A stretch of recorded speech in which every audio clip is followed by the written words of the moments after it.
那个，因为我们安排准备我爱你的这个母语哈，所以我只能讲国语了哈。希望我妈妈听得懂。我刚刚讲说，我妈妈一直在笑哈。对啊。好，第3首，讲一下团长你的功能在这里。下一首是《好茶微风》。哎呦哎。特别介绍。对，一定要介绍的。但是这个你要介绍了，你要介绍了。好啊，你介绍。其实他在这边了。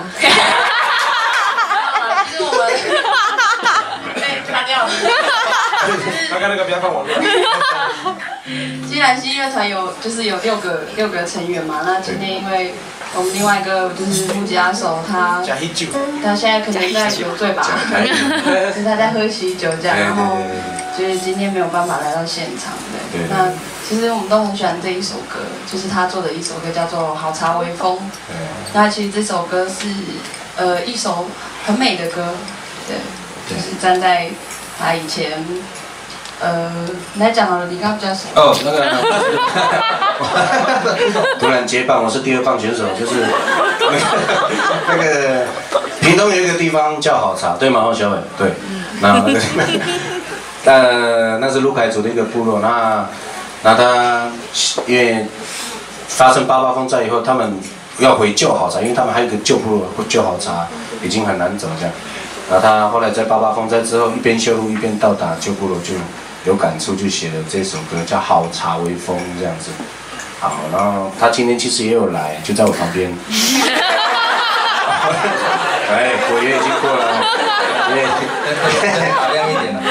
因为再讲一次，有一次坐公车，他挥手公车直接经过的叫我。咦，有人哦，对。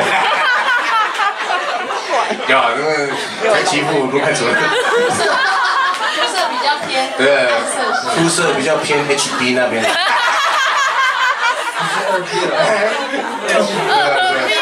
2B 对吗？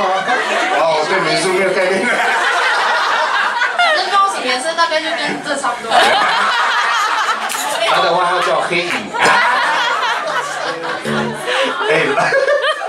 那个红色帽子一直故意不讲话。没有，因为我想到一个笑话，我不知道要不要现在跟你们分享。等一下好了啦，我们先唱歌啦，因为再这样讲下去，对，我们不要一直笑他了。我跟你讲有一次哈，唱歌啦，卖讲笑话，今天叫麦克，好了，开始唱歌了。好，带来这一首《好茶微风》，谢谢。拍手。